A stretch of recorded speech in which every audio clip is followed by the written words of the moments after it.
byiza kuri mwe mwese inshuti bakunzi b'ijwi rya diaspora One Nation Radio. Twizere ko aho muri hose mukomeje kugira ibihe byiza. Nitwa Simeon Nkumuza, turi ku munsi wo kuwa gatanu. Murabimenyereye ko tugaruka mu kiganiro musanzwe tugezaho buri munsi wo kuwa gatanu. Uyu munsi rero ni speciale, ngira ngo nk'uko mubibona umunsi none ntabwo twagikoze mu buryo bw'ikoranabuhanga, ahubwo tugiye kubikora mu buryo bwa live. Ndi kumwe n'abatumirwa n'ubundi dusanzwe tubana nabo bafite ibinyamakuru bahagarariye bayoboye, tugiye kubana kuri uyu munsi, cyane ko bamwe muri bo uyu munsi noneho ntabwo turi kuvugana bari mu mahanga, ahubwo turavugana bari i Kigali mu Rwanda. Reka mbanze n'ikaze abo turi kumwe mu kiganiro cya none mbere y'uko ngaruka ku byo tugiye kugarukaho.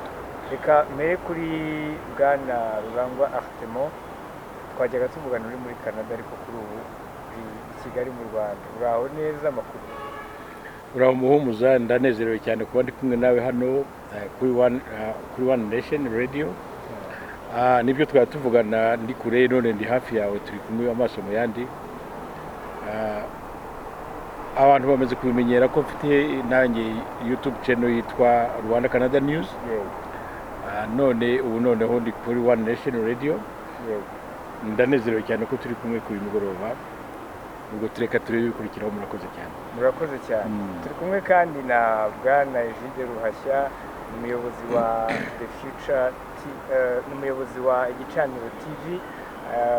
Nawe twajyaga tuvugana ari mu Bwongereza, ariko kuri ubu ngubu nawe turi kumwe i Kigali mu Rwanda. Egide, twishimiye kuba none uyu munsi turi kumwe live. Uraho neza amakuru? Ndaho nk'uko bavuga ndamabuye, ndakomeye. Nanjye nshimire One Nation Radio, ngushimire cyane nawe Muhumuza. Ni iby'agaciro nyine kuba noneho turi gukorera iki kiganiro iwacu, turi i Kigali mu Rwanda. Twajyaga tubikora ubundi ku ikoranabuhanga, ariko nta cyiza nko gukora noneho ibintu muganira. Ndizera ko rero abagiye gukurikira ikiganiro baza kumva ikiganiro cyiza. Murakoze cyane. Murakoze cyane. Turi kumwe kandi na Bwana Roger Marc Ruti, akaba ari umuyobozi wa The Future TV. We dusanzwe tubana inaha mu Rwanda i Kigali, ariko kandi kuri iyi nshuro ikiganiro n'ubwa mbere nawe tugiye kugikora turi kumwe live. Amakuru yawe Roger? Ni meza, ni meza cyane. Urabona ko nta kanyamuneza n'ibyishimo noneho kubana mu kiganiro turebana imbona nkubone. Turi kumwe n'abavandimwe Egide ku Gicaniro, Artemo kuri Rwanda Canada News. Turanezerewe cyane kuba turi kumwe muri i Kigali hano. Abadukurikiye bakaba batubona noneho turi mu rugo, tuganirira mu rugo atari online nk'uko byari bisanzwe. Birashimishije rero.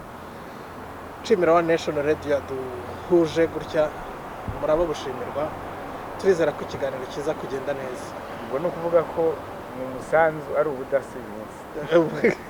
Ngira ngo barabibona ko umusanzu wabaye umusanzu. Yego. Hanyuma ku badukurikiye uyu munsi twahisemo kugaruka ku ngingo y'abantu bamwe na bamwe dukunze kubona, ntabwo ari benshi ariko barahari cyane cyane kandi biganje hanze y'igihugu cy'u Rwanda, bavuga ko u Rwanda rudatekanye ndetse ko ruhohotera abantu b'abanyarwanda baba bavuye hanze. Turaza kwibaza, dusesengura, turebe ubundi aba bantu ibintu bavuga mu by'ukuri babikura he. Reka mbere kuri Bwana Artemo, ibi bintu ujya ubibona, ariko se ubona babikura he? Reka wenda tuvugisha ukuri, kubibona wenda biragoye kuvuga kubyita kubibona, ariko ndabyumva kenshi. Iyo ubyumvanye abantu rero, cyane cyane iyo ubyumvanye abantu uzi neza, kuko nko muri Canada ho mbagewe hari benshi babivuga nzi n'amaso mu yandi. Hari abo duturanye, hari abo nzi wenda badutuye kure na kure, ariko nkaba mbazi. Agatinyuka akavuga iryo jambo, kandi nzi ko yagiye mu Rwanda wenda rimwe cyangwa kabiri, ariko akaza avuga ayo makuru. Ntabwo ari ubwa mbere nje mu Rwanda, narahaje na mbere. Abo bantu rero n'ubu iyo mpavuye akenshi ngiye nkunda kunyomoza. Hari bamwe nanyomoje babura icyo bambwira. bavuze ngo ibi n'ibi ibigambo hirya no hino. Iyo usubiyeyo rero nta nubwo ushobora kugerageza ngo uhure nabo bagukundira. Ikibigaragaza ni uko umubwiye utari kusha uyu munsi uyu niko wavuze ibi n'ibi ngo ugeze mu Rwanda ngo ibi n'ibi birahaba, wambabariye tugahura tukabivugana amaso mu yandi mu kiganiro. Narabigerageje mu babivuze ngo mu Rwanda nta mutekano uhari, kandi nzi ko baje mu bwihisho barasize banaraze bararaga ngo gendagiye ariko sinzagaruka, kandi baragarutse. baragarutse. Hari umwe muri bo namenye ko yavuze ngo yabwiye abana ngo ndagiye ngo ndebe uko bimeze nimpfa muzamenye icyago. basiga bagabanyije Sinzi ko ntayagira nta niyo afite ariko bagabanya, ariko nta burya nta mubyeyi w'uricya araga umwana yabyaye. Ariko uwo muntu wabivuze ndamuzi, naramuhamagaye bwanjye personnel, aranyitaba mubwiye icyo nshaka, aravuga ngo tuzongera tuvuga, nsubiye kumuhamagara ntongeye kunyitaba. Abantu rero mvuze mu magambo abiri gusa, sinzi ariho ururimi rugira definition yaba iri appropriate yo kuvuga uko bateye. Uretse nta n'ikindi gihugu ndabamo kandi maze kuba mu bihugu byinshi gifite ubwisanzure nk'ubwo nabonye hano. Nta na hamwe sinkagatiza sinkabye ikintu na kimwe, ariko ubwo bwisanzure bavuga butari mu Rwanda. Haba hatari ubwisanzure, umuntu nk'abo tubona birirwa bavuga ibyo bashatse kuri za radiyo zabo bakabivugira muri iki gihugu, ubivugiye muri Canada cyangwa muri Amerika ntabwo waharara, si no kuharara nta nubwo waramuka. Uvuze nk'amagambo abayobozi b'ibihugu nka Canada ukamuvuga uko wishakiye, ukavuga perezida wa Etats-Unis uko wishakiye, reka no kurandira turaza kubigarukaho. Ibyo ntabwo nkubwiza ukuri, nta bwisanzure, nta gihugu gifite ubwisanzure nk'ubwo muri iki gihugu cy'u Rwanda. Urakoze cyane. Hanyuma bwana Egide, ndakeka ntabwo ari ubwa mbere, yewe nta nubwo hacamo igihe kinini n'ubundi utaje iwanyu mu Rwanda. Kuri iyi nshuro turahura, inshuro zose uje hari ikibazo wari wahura nacyo? Impamo y'Imana ndakurahiye, nta kintu na kimwe, yaba kuri nge yaba ku banjye yewe yaba nabo tubana cyangwa abo mbona mu muhanda. Iyo uvuze umutekano umuntu ashobora kumvamo byinshi, ushobora kumvamo umutekano w'abantu, uw'ibintu. Icyo nzi cyo ni uko mu gihugu hano nta muntu ushobora kunyanganywa ngo avuge ngo ikintu cyanjye kigiye amaherere. Umuntu araguza ikintu ntanyishyuye, kuko hano ukuntu ibintu bikoze ngira ngo wenda ibyo bivugwa n'abantu batajya bakandagira hano, ariko uhagera arabibona. Urabona ko inzego z'umutekano zituri bugufi cyane ku buryo uwarenganywa uwo ari we wese haba hari ukurenganura iruhande rwawe, ni ukumukoraho ukavuga uti dore uko bingendekeye, akagutabara. Mu mihanda za accident uko zaba akaba yakumerera nabi ati ni wowe ungonze, reka da. Abantu barahari babishinzwe, noneho haje n'ibyuma bifashisha, za kamera ziri ahantu hose. Umutekano rwose uteye ubwoba ku buryo ntago wavuga ngo hari ikintu kibaye umuntu ntakimenye. None birebana rero n'iby'abantu, ngewe iyo nje iteka ikintu cya mbere ndeba ukuntu bakira abantu kuri aeroport. Burya aeroport niho hantu hambere umuntu uvuye hanze ahera kugira ngo afate isura y'igihugu. Ukuntu bakwakira, uburyo bihutisha akazi, uburyo babayobora n'ikinyabupfura babikorana. Noneho iyo uje ukinjira rero ukagera mu gihugu hagati, ibyo byose ureba ukuntu bimeze, ugasanga mu by'ukuri abavuga ko umutekano ari muke. Ntabwo nzi ahantu bahera, sinzi icyo baheraho, ahubwo wenda bazafasha igihugu ubwabo. None akavuga tuva hari iki n'iki cyabaye, ariko bakavuga ibintu bifite batangira gihamya, kuko hari igihe avuga ati kanaka yarabuze, mu gitondo bakumva umuntu arimo aravugira ku iradiyo aha n'aha, bakongera bakavuga bati kanaka yarabuze, kumbi barimo baramushakira ibipapuro babeshya ibintu bidashoboka, ari ibintu by'urwitwazo. ariko ubundi ndahamya neza ko umutekano mu gihugu urahari, kereka ibyo babeshya bindi ku mpamvu zabo bwite.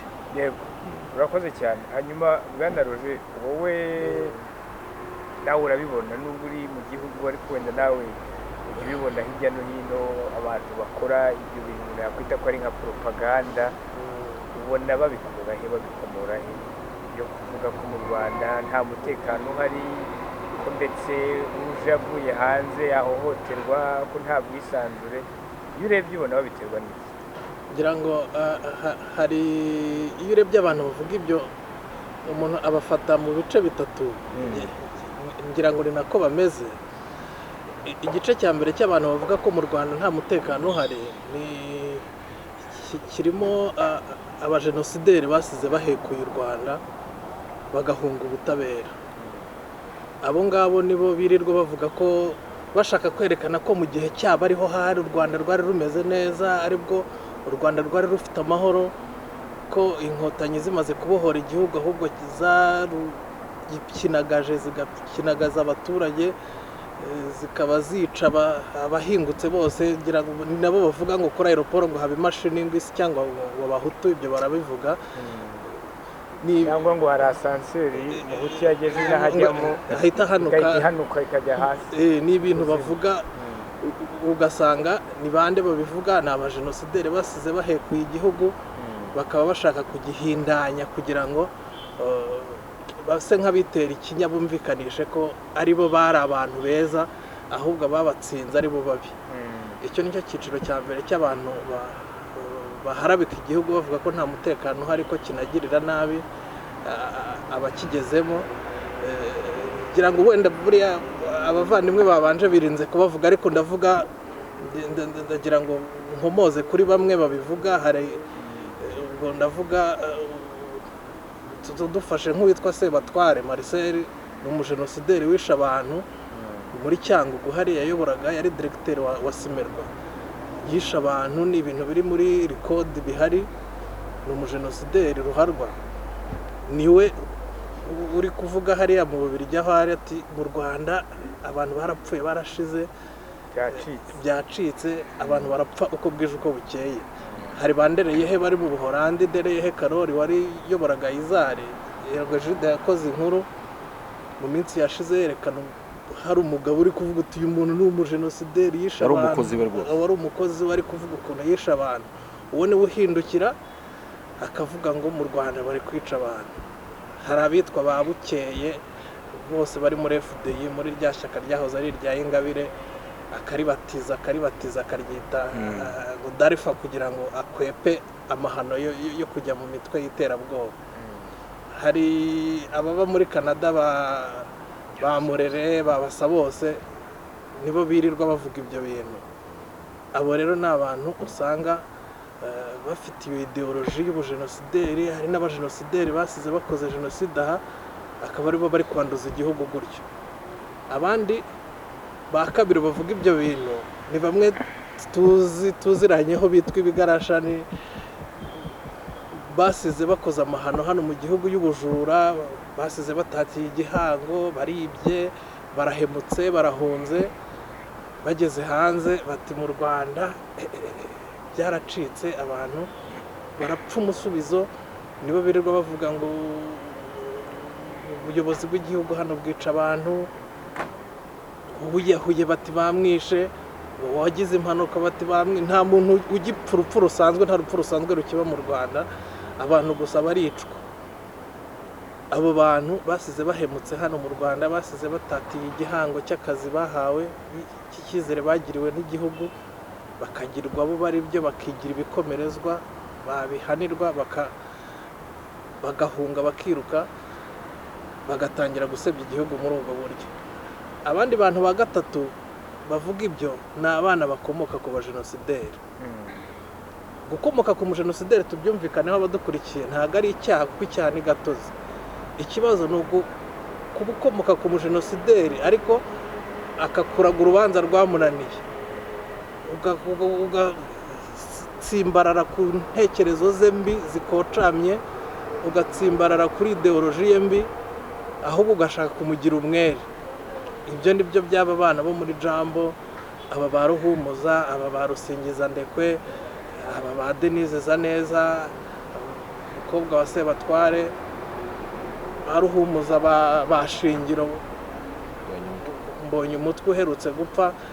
Abo bose hari abitwa ba Gatebuke biyita ngo n'aba rescape ba jenoside ariko bayipfobya, ugasanga abo bose nibo bari kuvuga bati mu Rwanda ibintu byaracitse, ariko bakanirengagiza ko urwo Rwanda baba banavuga Muhumuza. Iyo baruhumuza bavuga u Rwanda bakavuga ukuntu abantu bicwa bapfa umusubizo, birengagiza ko bafite mushiki wabo hano, si wo w'uruganda rukora imyenda, umuntu uyoboye urugo uri kubaka igihugu hano.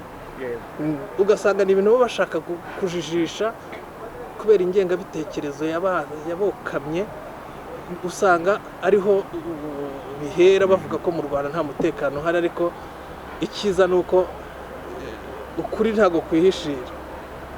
Umutekano w'u Rwanda urigaragaza, atari natwe wenda tunawugaragaje gusa, n'amahanga arabigaragaza ku cyizere agenda agirira u Rwanda. Wenda turaza kongera kubigarukaho, twerekana icyizere u Rwanda rugirirwa gishingiye ku mutekano uri mu gihugu. Yego, urakoze cyane. Hanyuma umuntu ariko nanone yakwibaza, benshi wenda babibona hari igihe bavuga batari ko se gute umuntu uvuga ko wenda ari mu mahanga, ko yize ajijutse, ashobora kuvuga ibintu nka biriya. Ariko reka tujye no ku babikurikira. Birashoboka ko hari bamwe babyemera. Icyo ni ikibazo bamwe tujya twibaza. Reka duhere kuri Bwana Rutemo, mu kanya nawe ibyo wenda aragira icyo abitugiraho. Hari abantu bariyo hariya wumva ibintu wenda nk'abo Bwana Marc Roger amaze kutubwira, bakabyemera koko mu Rwanda ushobora kuza asanseri ikakumira niba uri umuhutu. Hari abantu bari hariya babyemera, mbese mu mahanga bumva ko ntabwo agomba kuza, azaza ari uko leta iriho yavuyeho. Icyo kibazo ni ikibazo cyiza kuko umaze kubyumva kenshi, kugira ngo batubwire abasize baraza. kandi biriho, si ibyo nahimbye rwose. Nuko ntashaka kuvuga amazina y'abantu, ariko arabizi ko twavuganye kuri telefone, azabyumva kandi bituganira. Ariko kumbaza ngo eske hari abantu koko bemera izo nkuru, barahari. Mu Kinyarwanda hari ijambo abantu benshi bazi b'Abanyarwanda n'abato bararizi, si ijambo rikomeye, ryitwa inkundarubyino. Kuba inkundarubyino ntabwo bigoye, ntabwo bifata ikintu kinini.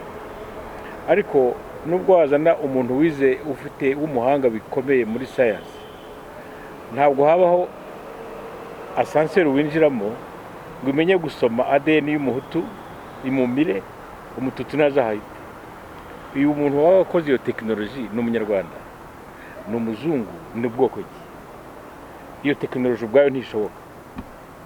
Kugira ngo umuntu yihandagaza abwira abantu ngo hari asanseri imira abahutu, abandi baza bagahita ariko umuhutu ikamumira, ubwo se nk'uwo muntu wemera ibyo kandi ko bahari?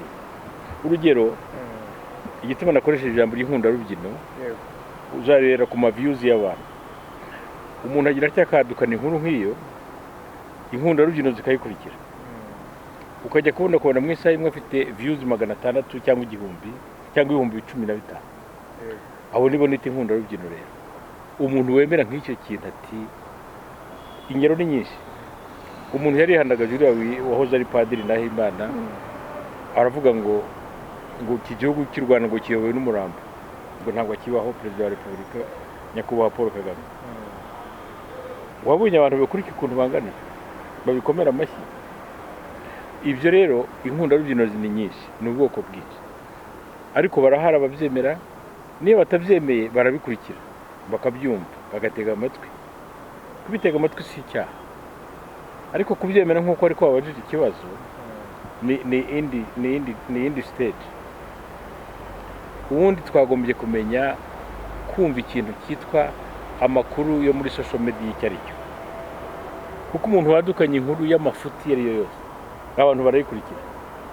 Nk'ubu badukana, bashobora kwadukanaho inkuru bakayishyira hariya, abantu bakayikurikira, bamwe bakemera ko ariyo, abandi bagatangira kuyanalizinga bakumva niba koko ibyo bintu bifite ishingiro. Ariko benshi ingero ni nyinshi cyane cyane zitangaje. Ikintu kibabaza rero muri byose ni iki, ni ukubona abantu twita abanyabwenge nabo ubasanga muri uwo murongo. Naguha ingero, hari abantu bataramenya kugeza uyu munsi gutandukanya umunyabwenge, ubwenge bwizwe mu mashuri, n'ubwenge kimeza, ubwenge bushingiye ku muco w'imyemerere w'abanyarwanda n'imyumvire yacu nk'abanyarwanda. Ndaguha ingero, nakubwiye akamaro ko kugerageza gukubitira ikinyoma ku gasozi izuba riva. Nagize nkakurikira umuntu witwa Dr. Basabose, ibintu yabwiraga abanyarwanda bari hanze muri diaspora, ababwira ukuntu abaresikape bapfuye bandagaye, nta kintu babakorera na kimwe. Nuko nge niyemeje no kugaruka hango nkora ikiganiro cyose nagiye nkurikirana mu bintu byose bikorwa ku bacitse ku icumu rya genocide y'abanyarwanda yakorewe abatutsi. Byaje kugenda bitese ko nagiye nkagera niwabo Basabose mu rugo iwe aho avuka. Ngira ngo niba icyo kiganiro abenshi batarakibonye bazakireba. Nasanze niwabo aho avuka umuryango we wose ufashwa na leta y'u Rwanda.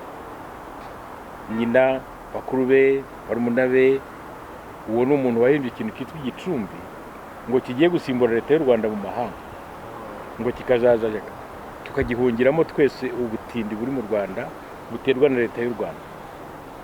Abantu bamukurikiye ni benshi, ariko abo bantu barebye ukuri, kuko nagiye ngera ahantu hose hari ibikorwa binyomoza ibinyoma by'uwo mugabo witwa Philippe Basabose. Abo bantu rero bajya bazana hano, ndaguha kandi kagiro kangana urwara ariko gafite meaning nini cyane. Ejo turi kuri aeroport tuhageze hano, nazanye n'uwo twashakanye twari duhagararanye, akurikiranye ku murongo n'umuzungu nawo waruje mu Rwanda bwa mbere, ariko atari ubwa mbere aje muri Afurika. Noneho abwira mudamu wanjye atari ko ati hano koko ni Kigali, ndati ati ubundi ahantu hose kuri aeroport ngiye maze kujya henshi muri Afurika, atusanga hari za buti nyinshi nk'uko tuzireba hariya z'i Rwanda, atari ugasanga harimo umukozi umwe. Atari ko mu Rwanda reba hose hari buti, buri buti ifite umukozi. Ati ugasanga abantu bageze ahantu aho bagiye nka saa 4 yo ku manywa kugera saa 9 bakaba bakibakoresha ibibazo bya bibazo baza bibuje mu gihugu, kubera ko hari umukozi umwe wakira abantu 20,000. Kandi koko ibyo ni ukuri. Iyo ugeze kuri aeroport nk'uko mugenzi wanjye yabivuze mu kanya, utangira kubonera kuri aeroport ukuntu abantu bakirwa, akanyamuneza, abantu bose bari happy. Nta muntu ushobora kubwira ko ashobora kuza kuri aeroport y'Ikanombe ngo complaining. Tuba mu mahanga rero hari n'ibyo ducompairinga tuba tureba hanze. Bafite service ziruta ibindi bihugu tujya tubona. Reka wenda no kurandira muri ibyo, ariko ikibazo wari wabajije kiri clear. Uti harabyemera barahari. Muri Canada barahari benshi. Bo kubita benshi byo nawa nkabije. Ntabwo ari benshi. Barahari ariko ntabwo ari bo benshi. Ahubwo abo bantu babajyana muri ibyo bitekerezo by'amafuti nibo bibwira ngo bazashobora gukanaliza benshi babakurikire muri iyo myumvire yabo. Ariko baribeshya, hari n'ababakurikira bakabivamo. Ugenda ubibonera ku again dufata reference tubona iri visual ku ma views yabo. Hari abo batangiye, ntago urugero rw'icyo gicumbi cyatangiye gihindira ari umuriro ari imirabyo, ariko ubu nta nubwo tuzi aho cyarengeye. So reka wenda dukomeze turaza kugira no kubindi nyuma. Yego, urakoze cyane bwana Artemo. Hanyuma bwana Egide, wowe hariya mu Bwongereza hari bene abo bantu nk'abo bahari babyumva koko bakumva ko byatangajwe n'abo bantu, cyane cyane tubona bifashisha muri cyangwa internet, ko ari ukuri ko mu Rwanda ibintu byacitse. Buriya Ubwongereza ni igihugu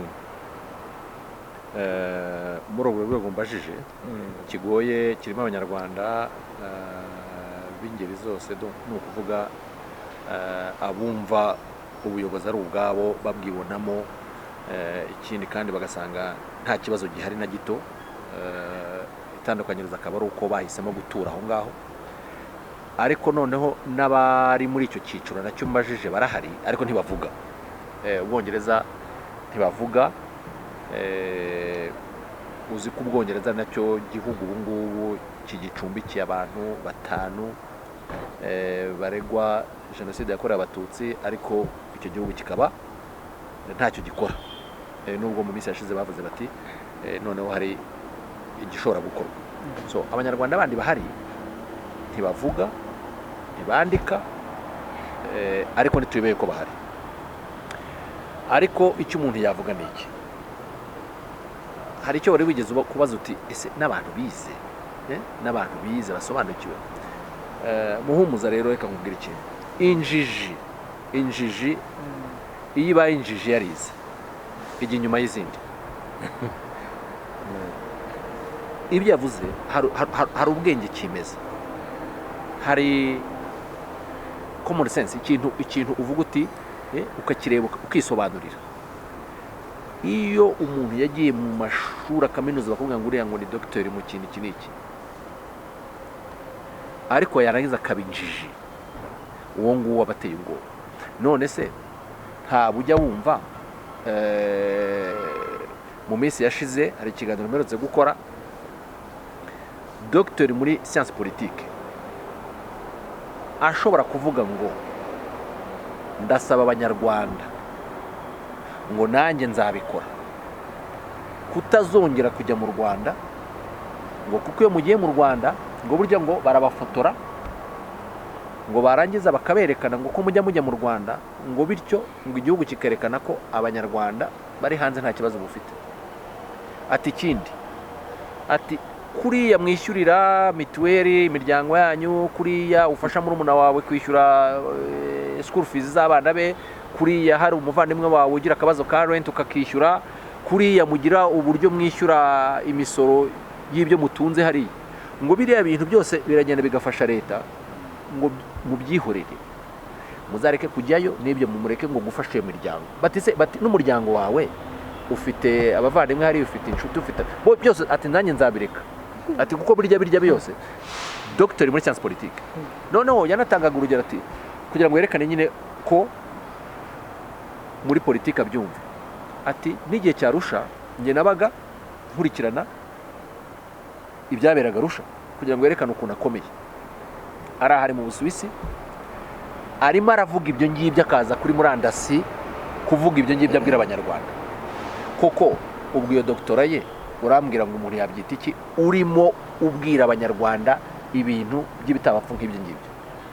None se Matata uherutse kuvuga ngo kumugaragara activiste, ni umu activiste, ayobora uburenganzira, afite ikintu gikurikirana iby'uburenganzira bwa muntu ngo n'umuco wo kudahana. Ugiye hariya ku Karubanda uravuze ngo bafate imihoro bateme, ngo abanyarwanda ubwo batangiye kwiyahura ngo ni sawa, ngo ahubwo ngo yaba bafashe umuhoro bagatema umuntu. Koko muri iyi myaka Matata se ntago ari umuntu wakoraga hano muri Banki Nationale? Si umuntu se abantu bareberaho w'ikitegererezo? Iyo avuze ntago abantu bakurikira bakajya kureba bagakurikira ibyo yavuze.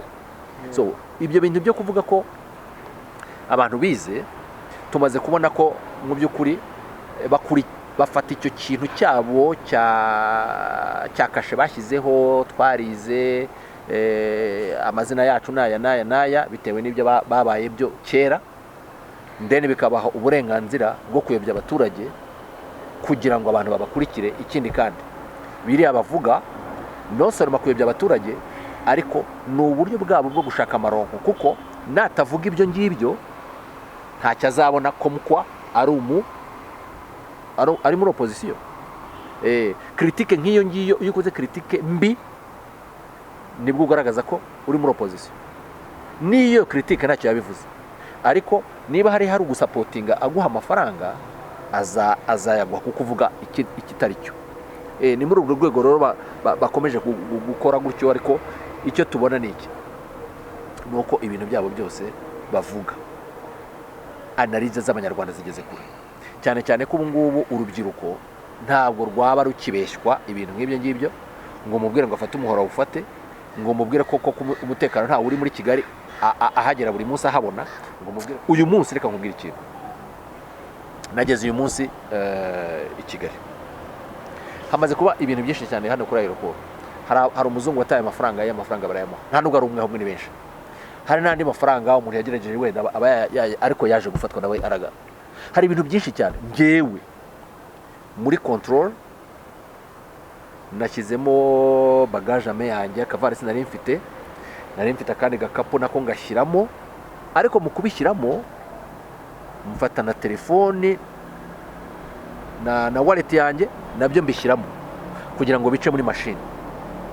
Bigeze hariya hakurya nkuramo ya bagage, nkuramo ka kavarisi, nkuramo wallet. Umwana w'umukobwa wari uri aho ngaho yanyirukankanye arangarura ati wibagiwe telefone yawe, ampereza telefone. Aba bana urubyiruko ruri hano ntabwo ushobora kuzarubeshya ibintu by'umutekano b'abahangaha babibona buri munsi ku munsi. So hano nta munsi w'ubusa ushira tutabonye cyangwa se hatamenyekanye ikintu cyiza cyakozwe. So ntabwo rero abo bantu bazagira icyo bageraho. Yego, urakoze cyane bwana Egide. Hanyuma bwana Roger, mu byo Egide atubwiye wenda na Primo wabikurikiye, turagaruka ku kibazo cy'umutekano. Bamwe bakunze kuvuga bari mu mahanga benshi ko ntawo hari inaha, ariko hari inama nyinshi u Rwanda rukomeje kwakira. Iyo duheruka mpuzamahanga inakomeye yari cogamo, hari n'izindi, hari icyizere kiri gutangwa ko ziri buze kuba mu minsi iri imbere y'ububi.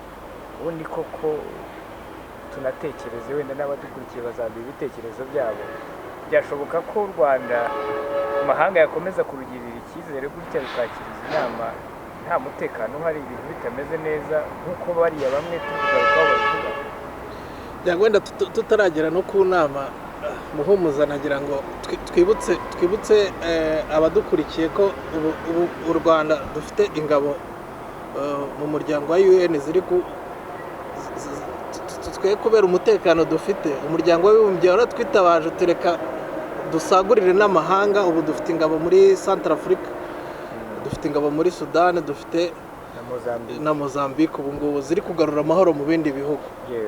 Ntago dushobora kwitwa ko nta mutekano dufite, maze ngo aho kugira ngo twite ku mutekano wacu mu rugo, ahubwo twitabazwe n'umuryango w'abibumbye kujya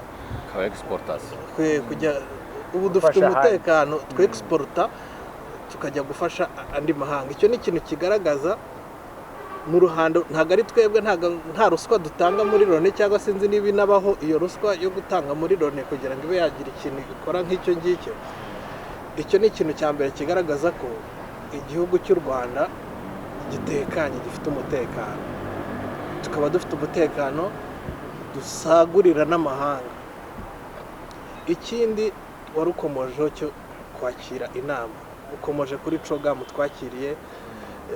Ngira ngo umwaka utaha dufite n'inama inteko rusange ya FIFA tuzakira hano mu Rwanda. Unarebye kuri agenda noneho kuri ejo bundi kuri abazi kitwa Rwanda Convention Bureau, ni ikigo gishinzwe kurebana n'ibyo bijyanye n'amanama, cyorganiza ama event, gishinzwe ama event ari ku rwego rw'igihugu. Icyo gikorwa gitegura inama zo ku rwego rw'igihugu nk'icyo cya Rwanda Convention Bureau. Rwanda Convention urebye kuri agenda yayo y'amezi 6 asoza umwaka, usanga iyo agenda yose dufiteho inama ziruzuye kugeza mu kwa 12 ndetse no mu mwaka utaha. Bigaragaza icyizere gikomeye u Rwanda rufitiwe cyo kwakira inama zikomeye mpuzamahanga. Ntabwo ari za nama twiyorganiriza hano kuko n'ubundi izo twikorera ahangaha zo wenda bavuga bati nibyo mu rugo, ariko ni inama ibintu byanditse barebe kuri Twitter ya Rwanda Convention Bureau cyangwa kuri website yayo, barasanga agenda yayo yo mu mezi 6 dusigaranye kugira ngo dusoze 2022. Hose hari booked, hose haruzuye. U Rwanda ruzakira inama kandi mpuzamahanga zinakomeye. Ngira ngo ejo bundi twabonye niyo tuzakira ejo bundi ku bijyanye na environment n'ibidukikije mu 2025. U Rwanda rufite icyizere gikomeye, ntabwo rwahabwa inama nk'izo ngo ruhabwe inama zikomeye kuri urwo rwego tudatekanye, tutari bwakira abantu neza, tutari bwakira abantu ngo bidagadure, abantu batekane, baryoherwe n'igihugu. Ibyo bintu ntibishoboka. Kuvuga rero ko u Rwanda rudatekanye ni bimwe ngarukaho by'abanzi b'igihugu batakifuriza neza, bafite rya pfunwe ry'ukuntu bagisize bagashaka kwerekana ko aribo bari bameze neza, ariko mu by'ukuri u Rwanda ruratekanye kandi si twe tubivuga, ahubwo ubu ngubu amahanga niyo ari kubituvugira akanatwizera atugana. urakoze cyane. Hanyuma bwana Temo, wowe bibona ute se koko kuba nk'uko n'ubundi Roger yabitubwiraga n'u Rwanda ruri kugirirwa icyizere, yanatubwiye ku bijyanye no kuba UN iri kubigira icyizere rukajya no gutanga amahoro ahandi. ngira ngo u Rwanda rumaze igihe kinini muri Sudani, ariko haje no kwiyongeraho n'ibindi bihugu, hari Centre Africa, hari Mozambique, hari n'izi nama ziri kuba. Munibuke ko rega ntabwo haciye imyaka myinshi nanone rwakiriye inama y'umuryango wa Afurika yunze ubumwe, hari n'izindi kandi zigikomeje zizaza. Ese koko nuko nta mutekano hari? Icyo kibazo ahubwo nta nubwo kibabaje, kirasetsa cyane. Hari ijambo abantu bagombye kumva rikabasobanukira muri uko rikorwa. Ibyo bita aba investisseurs internationaux, amafaranga barayafite, ariko aho investisa ntabwo ari henshi. Ijambo riri kriteri ya mbere bareba ni umutekano w'aho bagiye kwinvestisa. Ugiye ufata ibyo Roger yavugaga organization zikomeye au niveau international zigiye kuza hano mu Rwanda muri aya mezi 6, kuhashyira headquarters zabo n'amayizine yabo n'ibiki byose. Kriteri ya mbere bareba si yindi, ni umutekano. Ntabwo wafata projet ifite billions ibihumbi magana billions z'amadolari ngo utinyuke ujye kuzishyira mu gihugu ziko nta mutekano uhari. Ariko umuntu wiyicariye ahantu, reka ngo ingero noneho zifatika, baca umugani ngo abatagira ibwami babeshywa byinshi. Ubwo ndabivugira abantu ngo baba bashaka kwiyaderesaho benshi ni abari mu Rwanda, abavuga ayo magambo y'iteshamutwe, baba bashaka target yabo ya mbere n'abantu bari mu Rwanda ngo babangishe leta y'u Rwanda. Uwo muntu akaba bivuga yicaye nko mu mujyi nka Chicago, cyangwa yicaye mu mujyi nka New York cyangwa Toronto. Tuvuge reka mvuge ibya Canada na Amerika ni ibihugu byose mbamo ko ari bibiri bigendamo kenshi.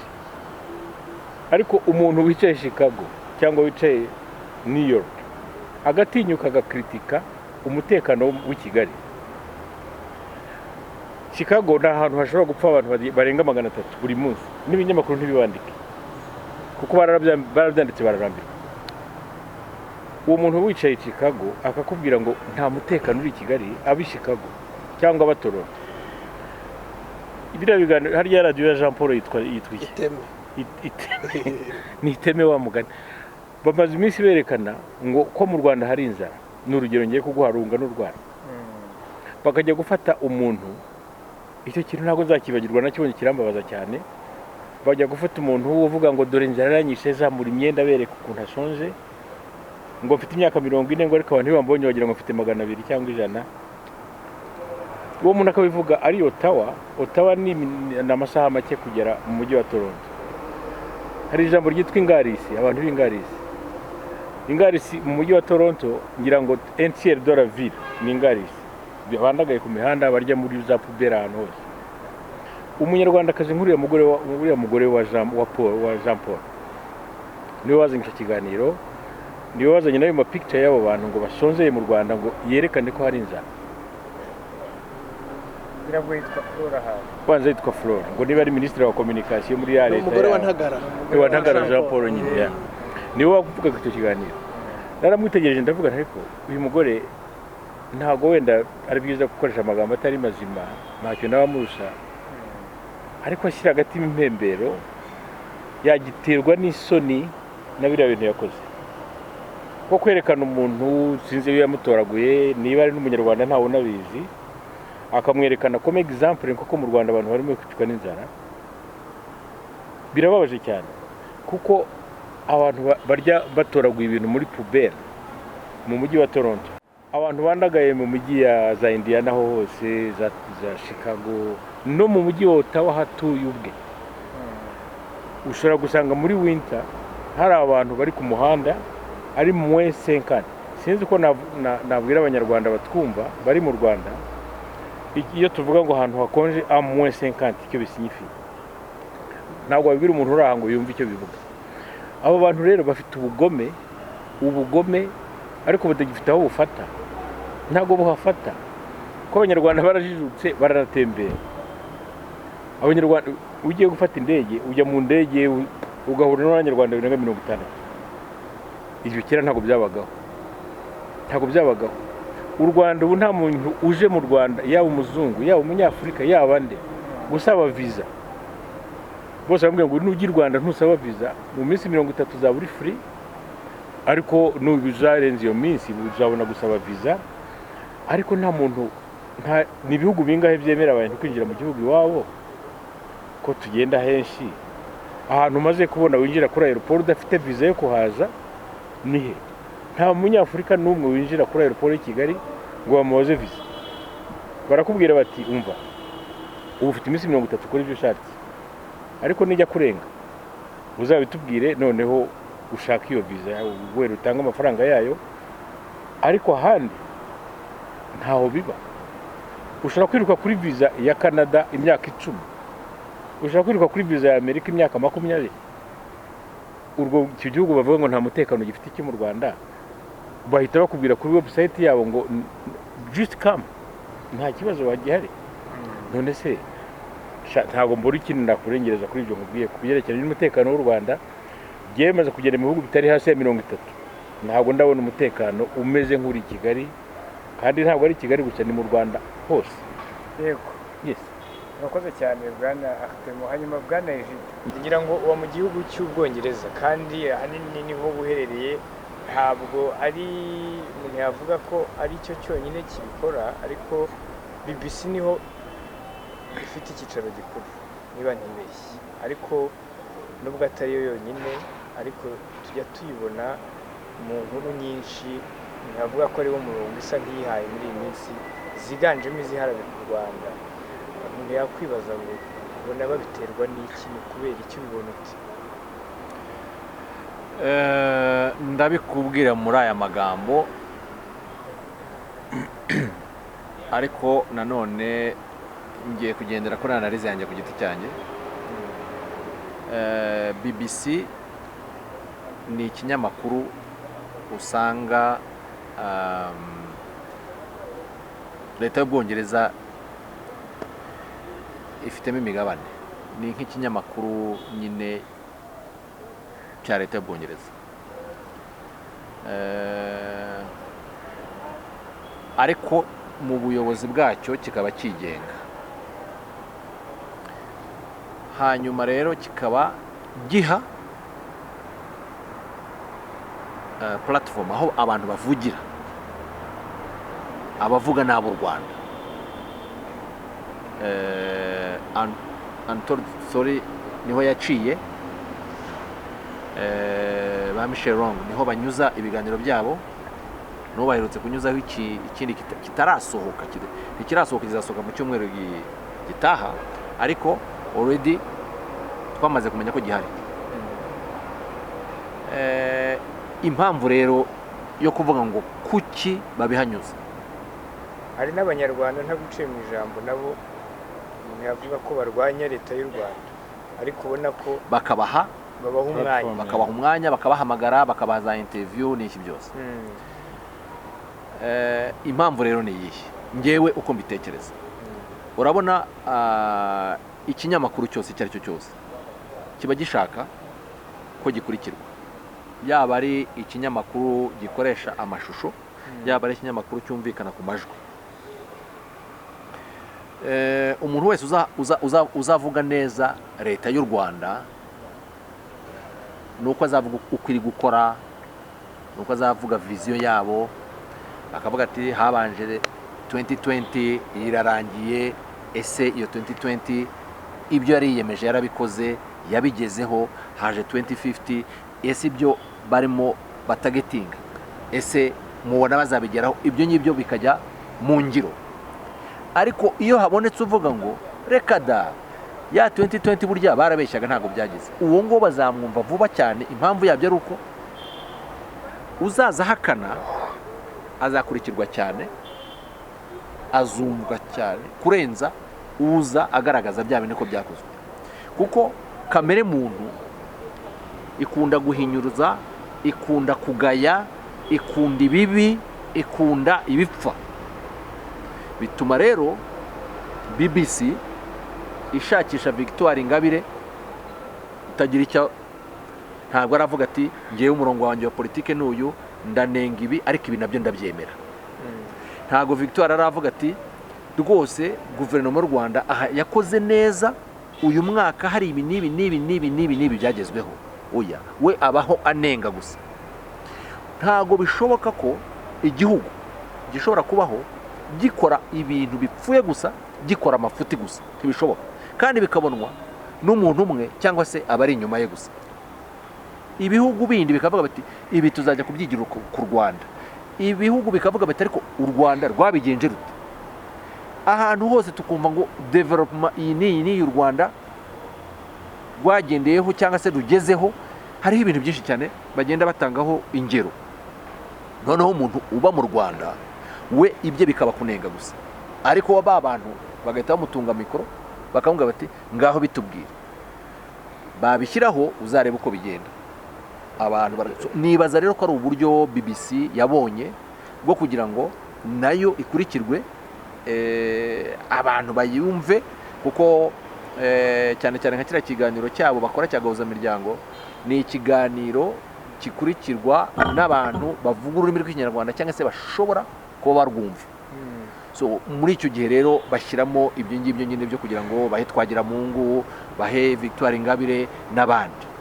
Ariko biratangaje ko no mu ndimi z'icyongereza usangamo nyine abo ngabo baba banditse ibitabo, baba bahakanye jenoside yakorewe abatutsi, baba bavuze inkuru zitigeze zibaho, bikaza mu kinyarwanda nako bikaza mu cyongereza. So byose ni ukugira ngo bashakishe muri ubwo buryo bwo kugira ngo bakurikirwe. Ariko kandi nge niyo ndebye ku bwanjye nsanga hariho n'izindi influence zikomeye zishobora guterwa n'aho bakora amakuru. Mpereye nko ku banyamakuru babo bakora muri BBC, bashobora kuinfluensa umurongo wa BBC wose. Nge nuko mbitekereza. Yego, banaroje wowe ubibona ute kuri BBC, cyane ko iyo urebye umurongo basa nk'abahisemo ku Rwanda nyuma y'uko n'ubundi u Rwanda ruhagaritse ibiganiro byayo ku butaka bw'u Rwanda, usanga bibanda cyane kuri za nkuru ziharabika cyangwa se zishobora no kuyobya uburari bw'utazi neza u Rwanda. Ahari ni ufatiye no ku byo Egide avuze, hari icyo nongeraho kimwe cy'uko iyo urebye nyuma ya jenoside yakorewe abatutsi, wenda na mbere yaho gatoya abitwaga ko ari abanyamakuru bahagarariye BBC hano mu Rwanda, na nyuma ya jenoside bagakomeza noneho gukorana nayo baragiye mu Bwongereza. Buriya BBC hari ukuntu ihererekanya n'abanyamakuru na Voice of America, kuko usanga akenshi narrative yaba ari imwe ku Rwanda. Iyo bavuga u Rwanda usanga nta tandukaniro riri hagati y'ibyo bavuga, kuko usanga ibyo bavugisha Ingabire hano bakanamwita n'umunyapolitike, twe tudafata nk'umunyapolitike, kuko umunyapolitike ntabwo buri muntu abyuka ngo yitwe umunyapolitike, kuko umunyapolitike agenwa n'itegeko. Ariko iyo bavuga Ingabire Victoire bamwita umunyapolitike ngo utavuga rumwe n'ubutegetsi. Iyo bavuga babakarasira bafunzwe bazira gupfobya no guhakana jenoside babita bimirimbanyi z'uburenganzira bwa muntu.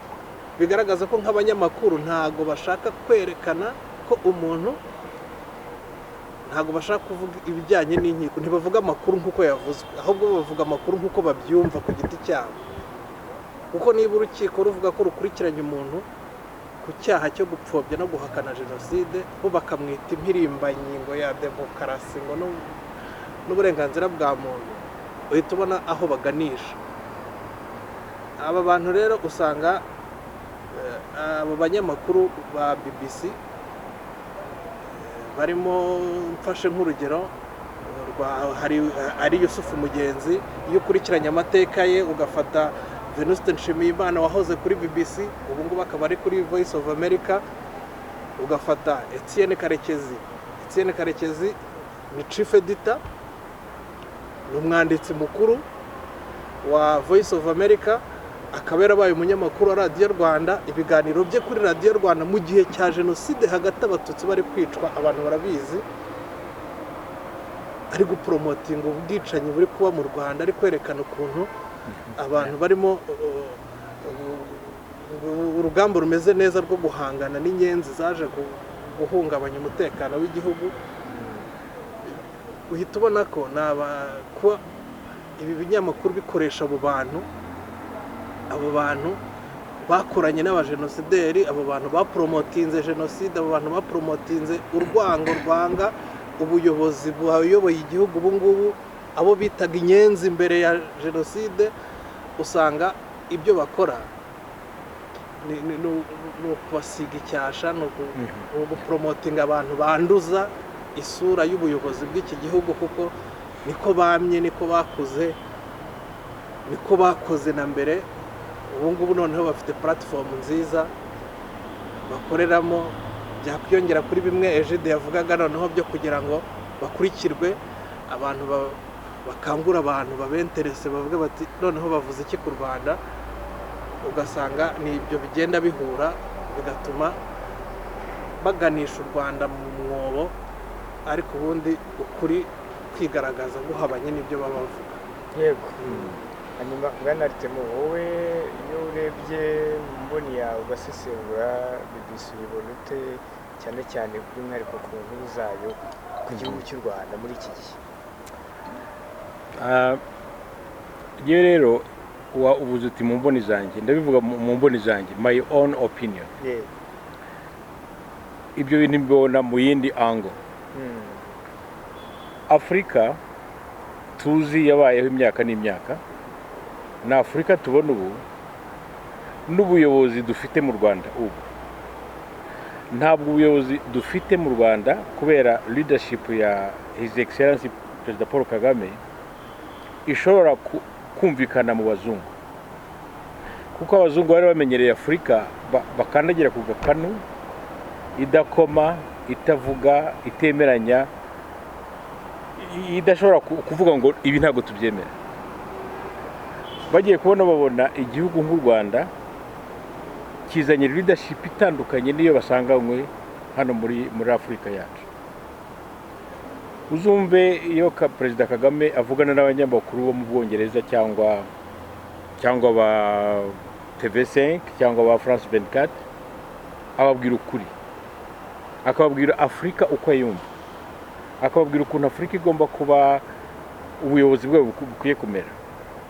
Noneho bakaba bavuga bati uyu muntu yadutsate. Ngiye mbona ari bwo buryo mbese dukwiye kubirera mu yindi angle, kuko nta kuntu BBC yakwibasira u Rwanda rwonyine mu bihugu 54 byo muri Afurika. Iratwibasira cyane.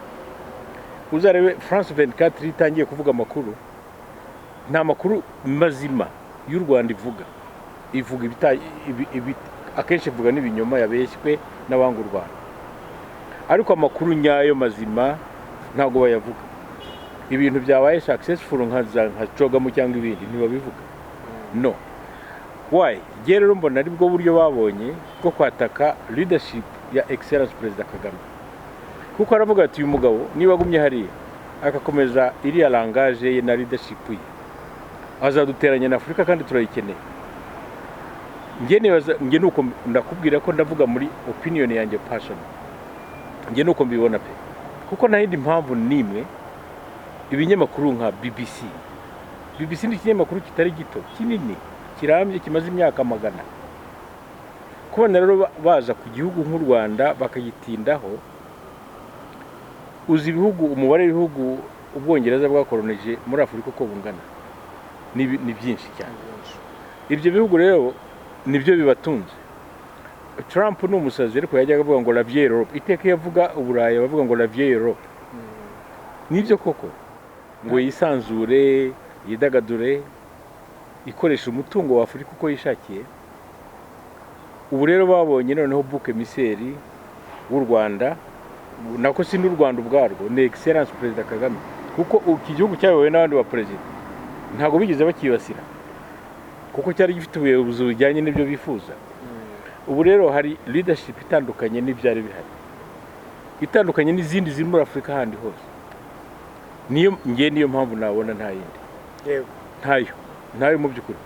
Ni ukumwibasira, ni ukuvuga ati uyu mugabo agiye kuri dukorera. Abandi ba perezida bo muri Afurika basa n'abahumirije, byose bikagenda uko abazungu babishaka, ariko perezida we niwe muntu wenyine utinya bavuga ati no, I'm not taking this. Nge ni muri iyo kanari mbona nabiganisha, kuko nta yindi mpamvu ifatika wambwira ngo BBC, TV5 bose bibasirwa. Bararwa bose barashaka iki? Gusa baratinya leadership yacu kwizanduza abandi, noneho tukabwira abazungu tuti you know what, ibyo mwako enough is enough. Ni ibyo rero nge mbona nuko nabigusobanurira. Yego, urakoze cyane Bwana. Hanyuma rero reka tugane ku musozo, ariko mbere yuko dusoza bagarutse ku mpamvu y'ukuri aba bantu bamwe bavuga ko mu Rwanda nta mutekano uhari, ndetse ko n'uhageze wese avuye hanze ahohoterwa. Ariko dusoza buri umwe wenda mu masegonda make, amaherezo y'ibi bintu murabona ari ayahe? Kaduhere kuri Bwana Egide. Rero iyo uvuze ngo amaherezo ni ayahe, ngira ngo buri muntu niwe wo kwihitiramo. Iki gihugu cy'u Rwanda ni icy'abanyarwanda bose. Ikindi kandi babivuga buri munsi, nta munyarwanda n'umwe uhejwe muri iki gihugu. Uwo ari we wese aba ashobora kuza akaba muri iki gihugu. Iki gihugu amarembo arafunguye ku banyarwanda yewe no ku banyamahanga. Kugira rero ngo umuntu yihitiremo kumva ko atazahaza,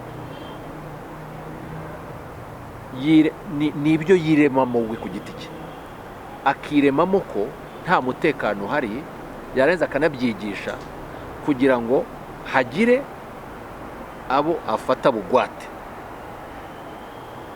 Icyo ni igipande kimwe, sorry. Iki ni igipande, ni abantu batoroka iki gihugu ku mpamvu z'ibyaha baba bafite. Noneho akavuga ati njyewe dore iki cyaha kirampama, igihe najya mu Rwanda iki cyaha nakizira. Agahitamo kuguma ishyanga, ariko akavuga ati sinzahaguma njyenyine, reka nyobye abantu mbabeshye ibi, nabo tugumane hano, nabo ntibazajya mu Rwanda. Bizatuma ibyo mvuga byumvikana, kuko bazavuga bati ntabwo ndi jyenyine. Ariko ubusanzwe nta gihugu kirimo umutekano nk'igihugu cy'u Rwanda.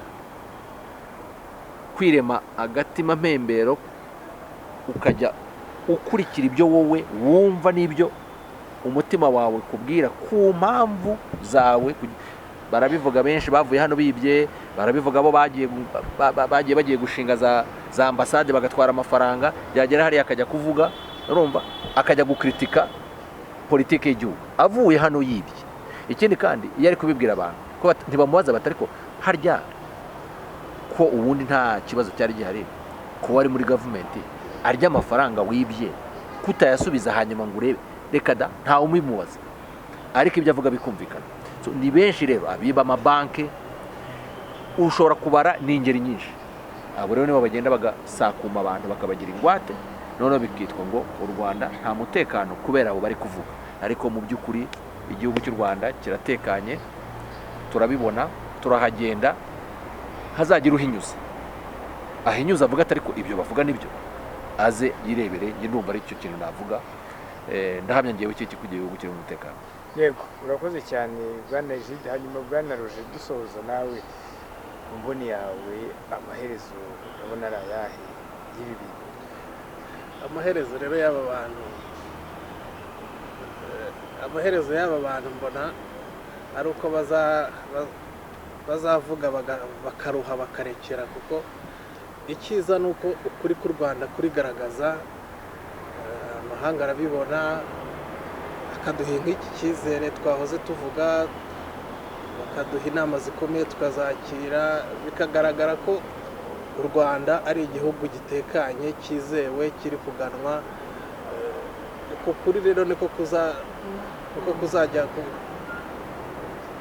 gutsinda abo bantu. N'ibiganiro nk'ibi ngibi tuba dukora turimo twereka abantu kuri, twibereye mu gihugu, ba Artemo ba Egide baraza bakongera bagasubira mu mahanga, barerekana ukuri kwa nyako, ukuri kurigaragaza, ukuri kwa nyako kurigaragaza niko kuzajya gutsinda abantu nk'abo ngabo. Amagambo yabo agafata ubusa, amagambo yabo bikagaragara ko ari ibinyoma nyine bashingiyeho, birimo bishaka kubakingira ikibaba cy'ibyo byaha Egide yaravuze, cy'ayo mahano bakoze, kugira ngo nabwire cyane cyane urubyiruko basigaye barusanga cyane kuri za space za Twitter, bamaze kujyaho ari benshi. Hari umuntu uvuye inaha yibye witwa Simba Buranga, abamuzi kuri Twitter aba yambaye ipfunwe ryaramwishe ko yirukanwe muri polisi, yanga gukuramo uniform ya polisi na n'ubu ngubu niyo profile ye aba yambaye.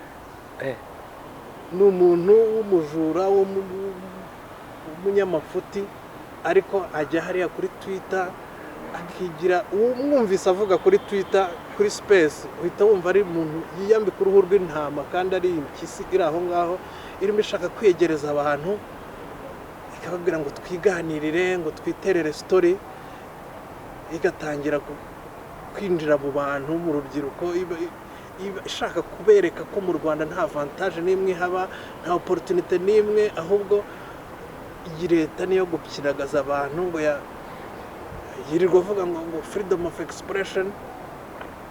Ukibaza niba ashaka kuvuga ibyo ashaka kuvuga, ashaka kwigisha ubujura, hano nta iyo freedom of expression ntiyayibona yo kwigisha abantu ubujura. Hari uwitwa Nobu Marara wahoze mu gisirikare hano, nawe abakwa mu Bwongereza, nawe w'umujura wavuye ahangaha yarazahajwe n'urumogi akirukanka agahunga, yiyise kismet. Abantu bareba kuri Twitter babyumva, yiyise ngo ni kismet kuri Twitter. Yigize igisiment. Naho bari aho ngaho, nawe ari muri ibyo byo abayita abantu bose ngo ni abayidiote. Umuntu utemera ko mu Rwanda ibintu byacitse wese aba yitwa idiot. N'abantu nk'abo ngabo rero bari kwegereza urubyiruko, batangiye no kujya bareba abantu bafitemo influence kuri Twitter, bafite aba followers benshi, bakabanyuramo muri DM, bakabandikira, bakabaha $20, 20, 30, bakabaha ibyo bapostinga nyine biri aho ngaho, kugira ngo bagaragaze ko byacitse mu Rwanda. Abo bantu rero ikihari cyo kubatsinda ni ikintu kwerekana ko turabazi ba Marara, abo ngabo turabazi, banahimana twarabamenye, muri ku kinyoma, mushingiye ku kinyoma, ukuri kurigaragaza, abanyarwanda barakubona. Bantagara umugore we Flora turababona, Ntagara turabaruzi, turababona. Ntagara w'umujura, abantu bose wibye agafata amafaranga muri za banki akambura abaturage, akagira ate. Jean Paul turayishimiye, mwarababonye. Hari umugabo uri kubatamaza muri iyi minsi witwa Kasuku. Aba bantu bose ni abanyabinyoma, ni abantu badashingiye ku kuri, nabo kwamaganwa. Dukwiye kubirinda. Urubyiruko mubarebe, mumenye ko igihugu cyacu cyashyize umuturage imbere, kiri kudutegurira ibyiza, kandi ibyiza ntabwo biza mu munsi umwe, tugomba kubiharanira. Twe gushaka gukira vuba ngo tugwe mu mutego w'aba bantu b'abagome bashaka kutuganisha habi, kandi ukuri kuzatubatura. Umugani w'abanyamadini siko bavuga hariyo.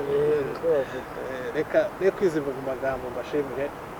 nawe ngushimire muhumuza wadutumiye. urakoze cyane Roger. Hanyuma bwana Temo nawe amaherezo wowe urabona ari ayahe dusoza? mbaca umugani mu kinyarwanda ngiye nkunda imigani cyane ngo amaherezo y'inzira ni mu nzu. abo bose gashyiga izabashyigura batahe, noneho babone ko ibyo bavugaga byose ari nta sanse bifite na none. No mu gifaransa baca umugani usa n'uwo, kandi numvise na nyakubahwa perezida wa repubulika akunda kuvuga ngo les faits sont têtus.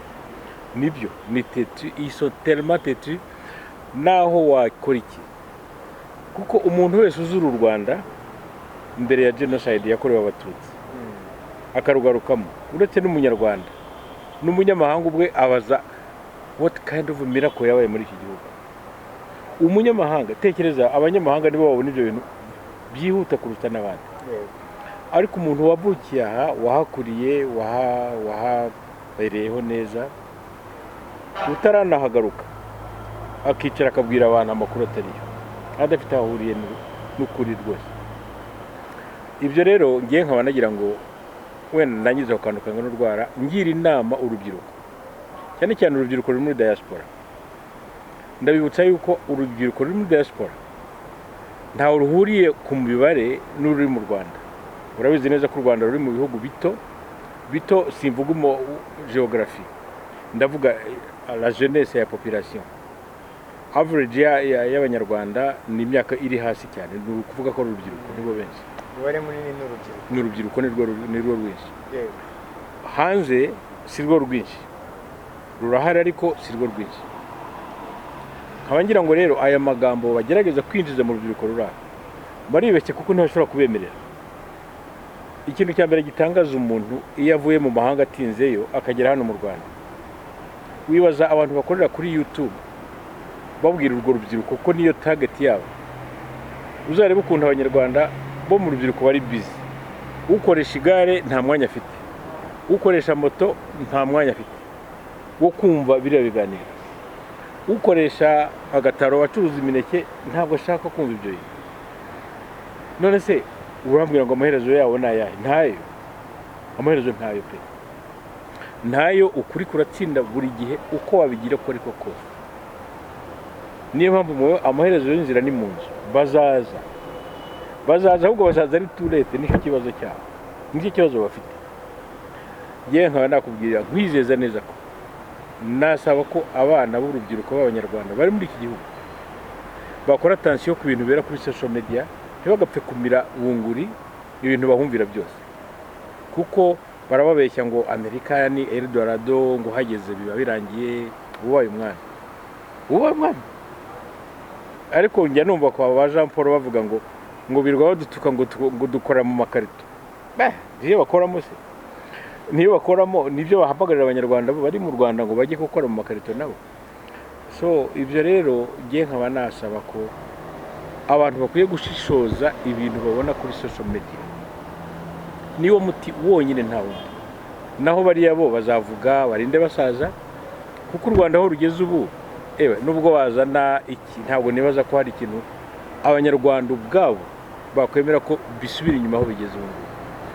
Numva nanjye nashimira radio One Nation Radio, ndumva iki kiganiro cyari gikenewe kukivugaho. Murakoze cyane, kandi mukomeze kujya mwumve ibyo dukora byose. Ntabwo ari ibintu biganisha muri izo nyangabirama, ni ibintu bigerageza kubumvisha ukuri, bajye babitega amatwi. Murakoze cyane. Murakoze cyane nawe bwana Temo. Reka rero nshuti bakunzi mwari mudukurikiye, tubabwire ko ari aha dusoreje ikiganiro umusanzu cya none. Twagarukaga ku bantu bavuga ko u Rwanda nta mutekano rufite, ndetse ko n'abavuye hanze barwinjiramo bahohoterwa. Twabanye n'abatumirwa badufashije gusesengura inyuma, n'ubundi dusanzwe tubana mu kiganiro umusanzu. Abantu mudukurikiye hano kuri One Nation Radio, mujye kuri The Future TV, Igicaniro TV na Rwanda Canada News, aho hose mukande subscribe niba mutarakanda, mukurikire ibiganiro byabo umunsi ku wundi. Nabo baba bafite ibiganiro bitandukanye kandi byubaka mushobora kuba mwakurikira. Twari kumwe na bwana Temo Rurangwa, ni umuyobozi wa Rwanda Canada News, twavuganaga ari mu Rwanda kuri ubu turi kumwe live. Bakoze cyane kwitabira ubutumire. namwe mwakoze kudutumira, twanezerewe cyane mwakoze. Murakoze. Twari kumwe kandi na Bwana Gide Ruhashya, akaba ari umuyobozi wa Igicaniro TV. Dukunze kuvugana ari mu Bwongereza, ariko kuri ubu nawe twari kumwe i Kigali. Mwakoze cyane. Muhumuza kangushimire nawe, nshimire One Nation Radio kudutumira muri iki kiganiro. Thank you. Murakoze cyane. Twari kumwe kandi na Bwana Roger Mark Ruti, akaba ari umuyobozi wa The Future TV. Murakoze cyane. Murakoze cyane nawe kudutumira. Nakagaruka kuri ku musanzu hano kuri One Nation Radio. Mwakagaruka. Naho ubutaha rero ngo mugire ibihe byiza n'amahoro y'Imana aho muri hose. Ese ujya utekereza kuri ejo hazaza hawe n'umuryango wawe uko hazaba hameze? Bantu muri Amerika, waba ujya utekereza uko byagenda cyangwa uko watunga umuryango wawe uramutse uhuye n'ikibazo cy'uburwayi bukomeye bwatuma utabasha gukora igihe kirekire? Igisubizo ni life insurance with living benefits. Ibaza ubwishingizi bubumbiye hamwe bugufasha igihe cyose wagira ibyago ukarwara uburwayi bukomeye bukakugoboka, wagera mu zabukuru bukakugoboka, ndetse wanitaba Imana umuryango wawe ukitabwaho neza kandi igihe kirambye. Akarusho rero nuko iyo udahuye na kimwe muri ibi bibazo uba ushobora gufata ubwizigame bwawe. Icyiza kindi kirimo hano rero nuko kubufata hakiri kare ariko kugira inyungu nyinshi, kuko urinda ugeza mu zabukuru ugitanga amafaranga amwe wahereyeho utangira kuwufata, bitandukanye n'ababufashe barakererewe. Waba uri mukuru waba ukiri muto, nawe ubu bwishingizi urabukeneye kandi urisanga. Erega ntawe umenya aho bwirageze, kandi bavuga ko ntawe ujya inama n'iminsi. Aha, ngwino muri IB Financial Freedom Solutions maze tuguhe ubwishingizi bwizewe, burambye kandi buzakugirira akamaro. Ku bindi bisobanuro duhamagara ukoresheje iyi nimero 8117808459 cyangwa utwandikire kuri email ibfinancialfreedom@gmail.com. Life insurance. Live better. Live insured. Iwacu Dignity Home Care. Iyi ni intaho y'amahoro n'umunezero yakirana ubwuzu abageze mu zabukuru batagifite imbaraga zo kwiyitaho cyangwa babitaho, kimwe n'abasazanye indwara zibasaba kwitabwaho by'umwihariko nka diyabete, kanseri, umuvuduko w'amaraso, kwibagirwa n'izindi. Muri Iwacu Dignity Home Care bagukorera isuku ijyanye n'icyubahiro kigukwiye, ugahabwa ifunguro rihuye n'ibyo umubiri ukeneye. Baraguhuza n'abavuzi ndetse banagufasha gufata imiti neza no gukurikiza inama za muganga. Hari n'imyidagaduro irimo no kugutembereza bigufasha kuruhuka no gusabana. Ni mu gihe kandi kuko bafite abakozi bazobereye mu gutanga izi serivisi, bifashisha uburyo n'ibikoresho bigezweho bituma bagukurikirana ubudahumbya. Wowe uri mu Rwanda ukeneye izi serivisi rero, nawe uri mu mahanga wifuza gusazira mu rwakubyaye, shyikira Iwacu Dignity Home Care, urugo rwuje urukundo n'ubumuntu, aho wiyumva nk'uri wawe mu muryango.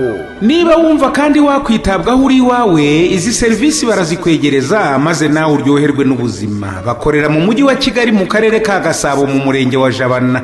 Ukeneye ibindi bisobanuro wahamagara kuri 07793434 cyangwa se ugasura urubuga wa3.iwachuhomecare.rw. Kirazira nawe uzasazana amaganya. Mu rwa Gasabo dufite Iwacu Dignity Home Care.